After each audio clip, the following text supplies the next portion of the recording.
हजरत बीबी सारा और मिस्र के बादशाह का किस्सा। हजरत बीबी सारा हजरत इब्राहिम खलीलुल्लाह की पहली बीबी थी। आप बहुत खूबसूरत और नेक सीरत थी। हजरत इब्राहिम अलैहिस्सलाम जब आपको लेकर मिस्र तशरीफ लाए तब उस वक्त का बादशाह मिनान बिन अलवान था, जो कि एक बहुत बड़ा जालिम फिरौन था। उस वक्त मिस्र के बादशाह को फिरौन कहा जाता था। उस बादशाह की एक आदत बहुत ख़राब थी। जब कोई भी परदेशी उसके शहर में आता, अगर उसकी बीवी खूबसूरत होती तो वह बादशाह उसकी बीवी को अपने महल में रख लेता था। चूँकि हजरत सारा भी बहुत खूबसूरत थी, इसलिए हजरत इब्राहिम अलैहिस्सलाम को हमेशा फिरौन का डर लगा रहता था। कुछ दिनों तक तो वह छुप कर रहे, लेकिन बादशाह के जासूस ने उनका पता लगा लिया।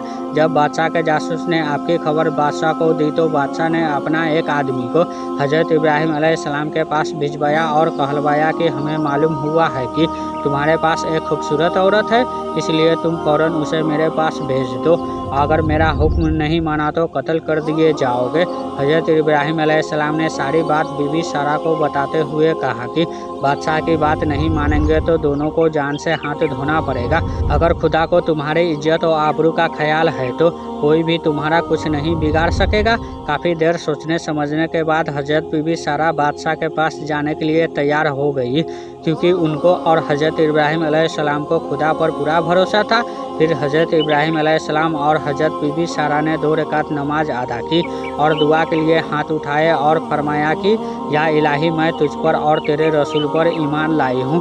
किसी जालिम काफिर को मेरे ऊपर हावी न होने देना। मेरी इज्जत और आबरी की हिफाजत फरमाना। फिर नमाज और दुआ से फारिग होकर आप बादशाह के शाही नौकर के साथ बादशाह के दरबार में पहुंची। आपकी खूबसूरती को देखकर बादशाह हैरान रह गया और अपने नापाक इरादे से मुस्कुराता हुआ जैसे ही आपकी तरफ बढ़ा और करीब पहुंचने पर जैसे ही उसने अपने हाथ हजरत बीबी सारा की तरफ बढ़ाए, उसी वक्त उसका दम घुटने लगा और वह जमीन पर गिरकर तड़पने लगा। और हजरत बीबी सारा से बड़ी इज्जत से बोला, खुदा के लिए मुझे इस मुसीबत से बचाइए, मैं आपको हाथ लगाने की गलती कभी नहीं करूँगा।